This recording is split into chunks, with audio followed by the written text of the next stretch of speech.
What's up, summoners? King Blair here. Today, we're going to be doing a quickie guide on my boy and one of the units that I've been using like crazy recently, Sage Baal and Sasan. So everything you need to know as fast as possible. It's not going to be as in-depth as my other guides, but hopefully this gives you a very, very good idea on Sage Baal and Sasan. We will be talking about the build, the skills, and then a little bit of a showcase for you guys in as little amount as possible, so you just get see it, see how he works, and then go from there.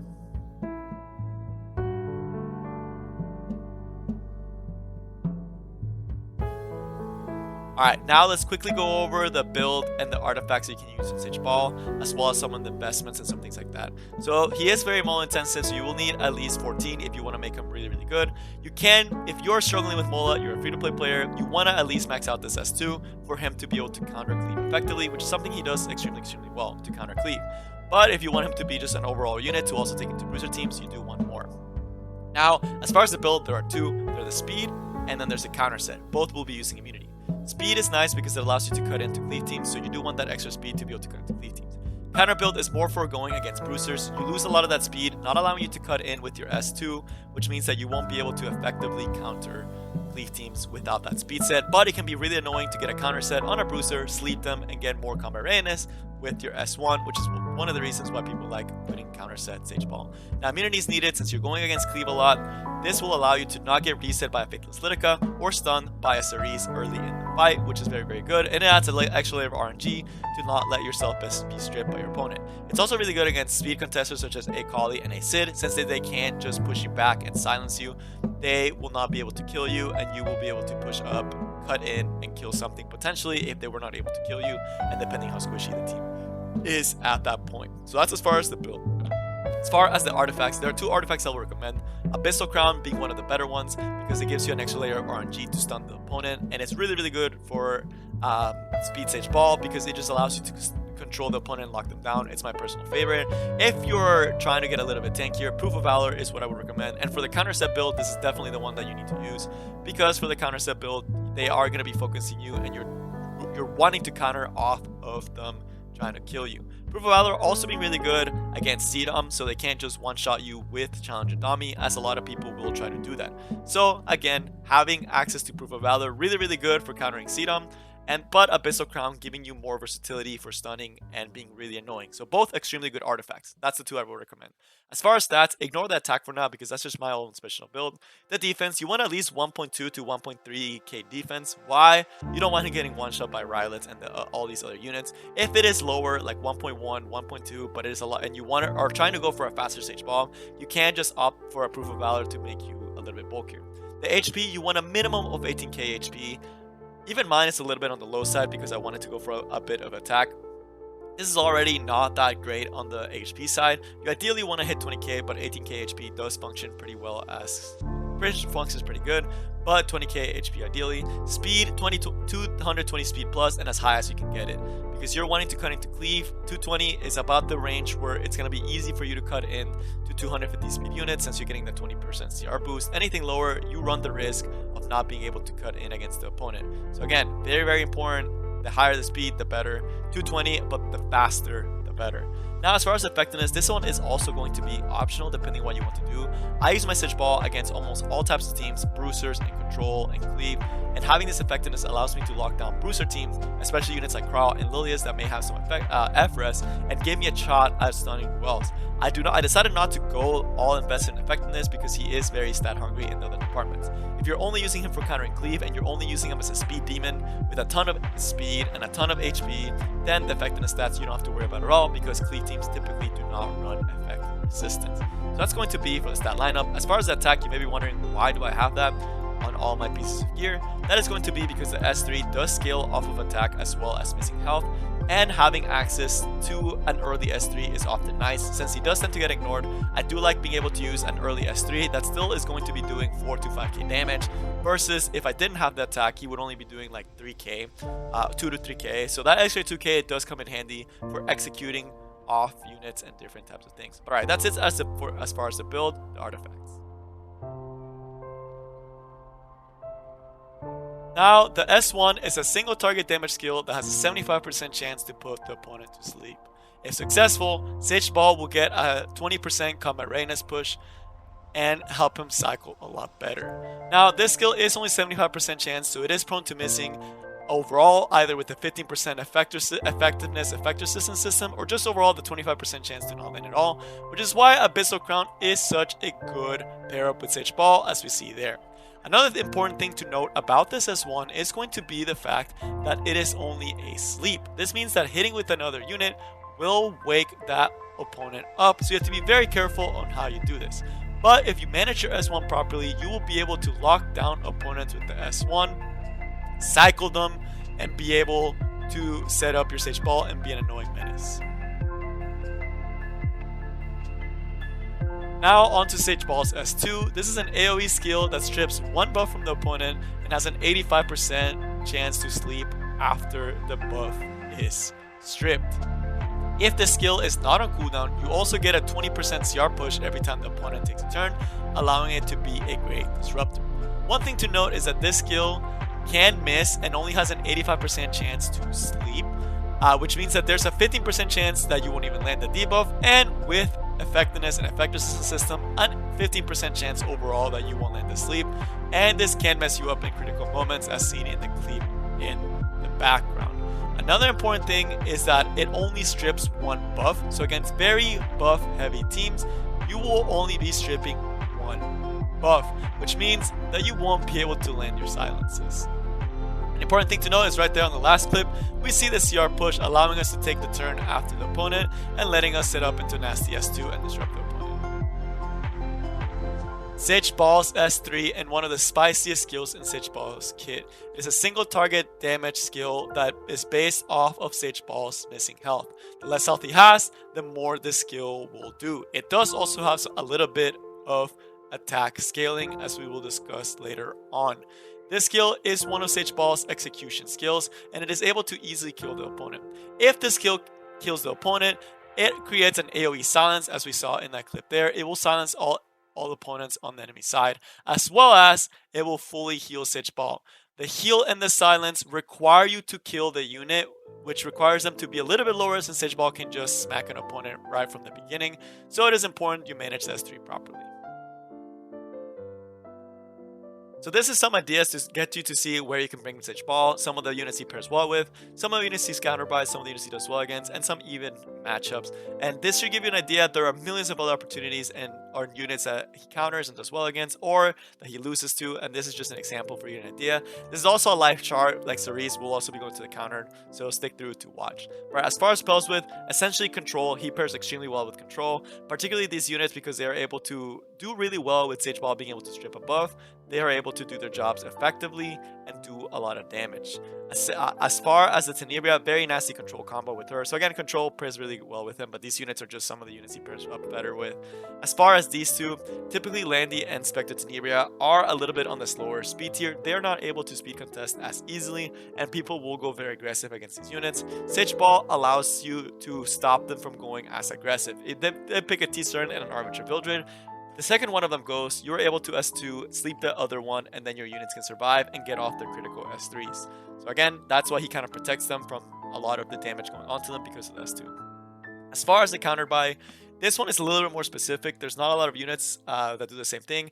Cerise is mainly because of the restrict, you're not able to get that S2, and Sedum because it is extremely hard to cut into, and if you do not have Proof of Valor, you're getting one shot, right? So it's hard to cut into, and if you don't have Proof of Valor, you're getting one shot. So that's why Proof of Valor is such a good option against Sedum, and why you need speed, but you're most likely getting outsped by a Sedum, and if you don't have Proof of Valor, you're getting one shot in, so not the best thing in the world.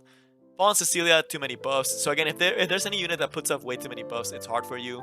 Elena, same thing. High FRS units, Angelic and Momo, able to deal with your debuffs, able to set up immunity and make it so you can't really stun them easily, and they have ways to deal with Sage Baal and the rest of the team afterwards. Mursa, you can't hit her, she can kill you, so any unit that's like that, except we'll talk about Rylot in a second, but Mursa in particular because you do not get that elemental advantage that you do against with Rylot. So that's the big reason why she's here versus here. As far as the Falconeer Clury, she can lock you down for life. It's very, very rough for you. As far as does well against, we mentioned Cleave. She does really, really well against, or he does really well against, my bad. With Faithless Lytica, he can't S3 you, can't reset your cooldown since you have immunity. So if he S2s and is not able to outspeed you, like he doesn't have a CDOM, or you ban the CDOM, it becomes very, very dangerous for him since you can just sleep the enemy and you win the fight. As far as Assassin, Kali, you can reveal her, she can one-shot you, and you can kill her with S3 after you reveal her. Top Model Luca, same idea. She can one-shot you, you can reveal her, you can sleep her, you can sleep the rest of her team. And if she's the one setting up into the aggro, so if she's the fastest unit on their team, you're able to cut in more easily since they're giving you that 40% cover readiness boost. As far as Crawl, you just easily lock him down. In a 1v1 situation, you can execute him before he gets in a range that he can execute you, and you can just control the pace of the fight against the Crow. Same with Robbie and with a lot of different boosters. They're kind of all in the same category. Boosters overall, control kind of destroys them because you're able to just lock them down, outplay them. They can't kill you as fast, so you'll be able to get a really powerful S3 onto them. Seaside, kind of in that area because she has very strong with the S2 attack, being able to strip her immunity with an S2 early in the fight, and then continue to lock her down with an S1. So good because a Seaside by herself cannot win. I take it her against Seaside all the freaking time. As far as even matchups, this is just basically anything that has ways to deal with him, but he still has ways to deal with them as well. So things like Champ C, people still think that he gets countered by Champ C. Just because you can't sleep him doesn't mean you can't beat him. The S3 will actually kill Champ C, so it becomes a team oriented match. With the L Crawl, even if the L Crawl goes first, you're able to strip the immunity, and if the L Crawl doesn't go first, you're able to sleep him. 15% plays a big role on why this might be a better matchup. It's just you get 15%ed, and what's the rest of the team looking like. With Doc slots, completely depends on the cleaver. If it's a cleaver that can't kill the rest of your team, you pretty much win. Like if you tank up, you're able to cut in, sleep, boom, they lose the rest of their cleave. So they only get to do one cleaver. Rylait, it really depends. Since you do get the elemental advantage, he shouldn't be able to one-shot you with the S3, which sets you up into your own S3, where you would ideally want to get and stop him right there. Then, as far as the Vivian, so Vivian is going to be the unit that she gets two buffs to become 50-50. Do you strip the immunity or do you strip the attack? And do you outspeed her? Because that can also happen if there's a unit that's faster than her. You can outspeed her and stop her from setting up. So very matchup dependent. And DJ Bazaar, it just becomes who uses their skill first. If you S2 first, he undoes it with S3. If he S3s first, you undo it with your S2. So very, very RNG matchup. So hopefully this gives you an idea on how Sage Baal functions in that aspect. Alright, so now let's see some clips of Sage Baal popping off. So here we are fighting against a top legend player. There will be two other clips after this of us winning, and then of course some clips of actually losing with Sage Baal, since you know you are going to be losing when you use Sage Baal. So we do get the first turn with Akali. We're not able to kill the Sage Baal the Champ C right away. We use our S3 very early with Sage Baal since we do have an attack build Sage Baal. He's still able to do 2k, would have done 3k if there was no Aureus, of course, but he does have it, so pretty respectable damage from the Sage Baal, just trying to poke down this Champ C. Our Dizzy is starting to counterattack. It's going to be a tough matchup because he does have the Champ C, he does have the Rylait, he does have the F Maya. A lot of counters to Sage Baal and to my whole team as a whole. Our Dizzy is popping off though, getting those counters. Doesn't kill the Champ C, so we end up just having to do it with a Kali regardless. We do choose to hold the S2 here because we want to be able to lap the opponent more and more and more. So we start going on the crowd to be able to sleep him, but of course our Dizzy wakes him up. That's one thing with problem with Sage Baal. You have to be careful when you bring AoE since you will be waking up the people that you sleep. So you do want to make sure that you are using that properly. However, we're still getting a ton of turns with Sage Baal. We see that we're able to lap again just because he's able to get those extra turns with the S2. We decide to hold on to the S2 again because we want to be able to keep lapping. We try to go for a sleep on the S1. We do not get it, which will let him do an S3 horse and essentially finish off our Dizzy. This one is kind of rough because we were going to set up a Dizzy S3 onto the Rylait near the end. So that was kind of rough that our Sage Baal missed right there. So of course, again, with any control character, you always have a lot of RNG attached to it. We are still getting a ton of turns with Sage Baal. We saw him just get another 20% with that S2, which is why it's so crazy. He gets to sleep there, getting another 20%. So every time he sleeps, he's getting 20%. And that's really, really, really helping him out. Here, we see him hitting us there with the F Maya. You know, getting a little bit rough for us in this part of the game since we are going to have to somehow kill this Rylet. He does decide to S3 on the Ross very early, but it's not going to get enough damage. Here, one thing that he does wrong is he still decides not to set up the S2, which I thought was a mistake on his part, because that way he's not going to be able to do much. And right here, we have the souls to soulburn Akali. So I was very surprised he didn't do that. Because I don't trust my Akali to hit the Rylet, I was like, let me get rid of the rest of the team because I trust in my Sage Ball. I trust that my Sage Ball can solo this Rylet. And because of that, we are going to be saving our Sage Ball for later on. We get a really nice S2 with our Ross that's going to help us kill off this F Maya. And now it's the fight of the legends. We do get the sleep, but again, Ross outspeeds, which really did suck because we were not able to take away that turn that Sage Ball had. But we're going to see that it's not going to matter. So it's a one-on-one scenario, right? I see that he doesn't do enough damage to proc my S3, so I'm like, let me hold on to my S3 just a little longer, get a little bit more poke damage. And he does land the blind again. We go for the S3. We're very low health. On the miss, since we do have the miss hit chance, we hit for 11k, and that will let us finish it off. So Sage Ball gets to solo that Rylet. One of the reasons why it's not a straight up just counter to Sage Ball. And yeah, that fight was pretty nice and close against the legend player. Now on this one, it's a pseudo cleave. I do like taking Cerise and Sage Ball to counter cleave. It's just kind of nasty and there's not a lot they can do, especially if you have a fast Cerise. We do land on everyone except the Landy, which is going to be absolutely crushing. He gets the 15%. Again, it's part of playing with control. 15% are going to happen. Our Sage Ball cuts in here into the Broman and the Landy. We do the S2, and again, he gets a lucky resist, right? And I messed up here. Our Charon got the basket, and it's just really bad play on my part using the Sage Ball with someone like Charon that can get the basket. But I thought, I wasn't sure what was going to go down. I didn't know if I was going to outspeed the Faithless Litica, so that was the big one. So we keep going. We hold our S3 to not... we used the S3, my bad, to start giving us attack buff so we're able to do more damage with the Charon since our Charon didn't get set up for himself. He does do the S3, gets our Sage Ball nice and low. But the thing is, we do have Charon, we do have Sage Ball, we have a lot of ways to deal with this team. We get a kill here with the Sage Ball, allowing us to heal back up to full, which will let us win the fight later on since we will be full health, and it allows him for more solo potential. The Charon here will be able to finish off pretty much most of the team, and even though he does get a full Landy S3 here, our Sage Ball, because he got that extra health, is not going to be going down right there. As you see there, he still has, it's pretty chunky, and he's not going to be able to get taken down by this L-Craw either, which means that we're going to get the easy solo here, and there's not much this L-Craw can do at this point. He can try to keep going. He did have S3 here, but again, S1 into that sleep and stun. Abyssal Crown proving why it can be so broken. And right here, I was shocked. I was impressed. I go again. We get the sleep. He doesn't get the turn. And that's going to be all she wrote, because now with the S3, we're easily able to finish off the last Rider Crawl, get that execute, and win the fight. And last but not least, taking Sage Ball into hyper-aggressive teams like cleaves and all that good stuff, it is just very crushing for a team to deal with everything that Sage Ball can do, especially with the sleeps. Since you can sleep priority units and keep your team alive for just a little bit longer while you wait for cooldowns. So here we do open up with Cerise, which again, Cerise being Cerise, we get a pretty good setup. He does get the counter attack with the 10 and doesn't get the slowdown, but we landed on pretty much everyone else and everyone else that mattered besides the 10 slowdown.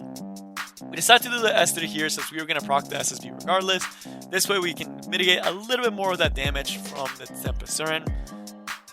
Now, the Tempest Surin does get the turn here, but our Sage Ball has immunity. And she is going to be a lifesteal Tempest Surin, which will push her up, which will allow us to set up into a nice S2 for the next turn. So right here, I'm not in a good spot. I have a lot of silences, but Sage Ball comes in with a nice S2, sets us up for focusing down this SSB. We would have taken an Arbiter Villager S3 here in the next turn. We would have taken a Tenebria S3 here if we didn't land the Abyssal Crown, right? Sage Ball really helping us out with that damage mitigation. We're also not going to be taking an S1 from that Tempest Surin. So again, letting us reach our cooldowns, letting us get a breather, kill the other units, set up, and do what Sage Ball does best. Here we start locking down the tenant since we are about to kill this Arbiter Builder right here. So here I was deciding if I wanted to go for the T-Cern, but that would have pushed her to be way too low. So we are going to end up pushing her in just a little bit. At the end, we did decide that just in case the Rylet decides to go on the Tempest-Surin, we kill the RB here with the Rylet. He does the S3, and thankfully our Rylet is big brain, and our Rylet is going to be going on to that Tempest-Surin, which will essentially win us the fight. Regardless of who he went on, it was pretty much over. Even if it didn't go on the Tempest-Surin, our Rylet could have probably finished off this game by himself. So pretty nice, just made the fight a lot quicker. So again, those critical S2s, keeping our team healthy. Like, look at the Ross, look at the Cerise, look at everyone else. We would not have been in this situation if it wasn't for Sage Baal pulling his weight. And of course, that nice execution damage was the S3, ending the fight. Now, it's not all just wins with Sage Baal. You are going to get some losses, whether if he misses a critical S2 or if the opponent just has better ways to deal with you. Here, even though we get a great start with our T-Surin and we're able to set up into an S2, we don't land it on the Tempest-Surin. That is absolutely crushing for us. We try to go for the Tempest-Surin, try to see if we can do anything, set up for later in the fight. But it is a lifesteal Tempest-Surin. She keeps getting the cycles, and there's nothing we can do at this point in the game. The big one is also revealed are a Kali. He gets the greater basket. It's not great. So Sage Baal didn't really do much in that fight. Doesn't have the damage to deal with everything. And of course, the Moonlight Dreamblade because of the Arbiter Vildred. So a lot of stuff did not go right that fight. And Sage Baal could have helped a lot by landing that sleep. It would have allowed us to cleanse the Arbiter Vildred S2-3 blind. And it just lost us the fight. So again, Sage Baal not doing the best. Now, in this fight, it's against Cleave, and even though Sage Baal is very strong against Cleave, it's not an automatic win. So right here, we go for the Athletica, and we are going to be able to kill the Athletica here and land a really good silence with the Kali. Now, the thing is, we want to be able to sleep the enemy team and set up for later on in the fight. We decided to do an S1 because they're all silenced. Getting a sleep here is not going to be doing as much for us. I'd rather get the cycles. I realized that was a mistake on my part because of this, he's going to be able to cycle out of that silence with his Spectre Tenebria. So even one thing I really need to remember is even though you don't think, you can't be greedy with the Sage Baal S2. And that's what happened here. So even though Sage Baal is really good against Cleave, you can still Pepega it. It can still go wrong. Not using that S2 right there really messed us up. We don't get the cut in on the Spectre T. Spectre T will get to go ham. So right here, kind of pretty much lost us the fight, right? He did his job at first of sleeping that T-Surin, but I really should have gone for an S2 there. Slept the Spectre T, or tried to sleep the Spectre T. Even if he had missed the S2, it would have been really bad for us. But now it's way worse. We lost a Kali. Lost all these units. There's no way for us to kill the RV. There's no way for us to kill the T-Surin. We're in a really bad spot, and that is going to cost us the fight. We can't even kill this Arbiter Vildred because of the glancing hit debuff. So again, just not all that great. And then of course, against tank RBs, you can only do so much. Of course, if we had the K-Ron not have been stunned there by the Spectre T, we might have been able to do a little more damage, but it was pretty much over at this point. There's not a lot we could have done. We could have killed here with the Sage Baal, but not having that K-Ron attack really did hurt us, so no possibility for a kill there. So again, Sage Baal really strong, but can still lose the fight if A, doesn't land the sleep, or B, you just kind of Pepega it, you wake up the opponent, or you do something like that. But yeah, that's it for the fights that I lost in Sage Baal.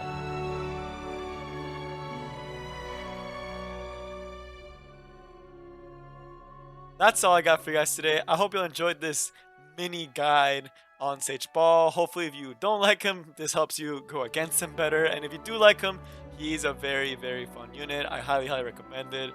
He carries me a lot of times, but also makes me extremely mad when he misses those critical S2s. So overall, very happy with Sage Baal. Go ahead and build him. He's amazing.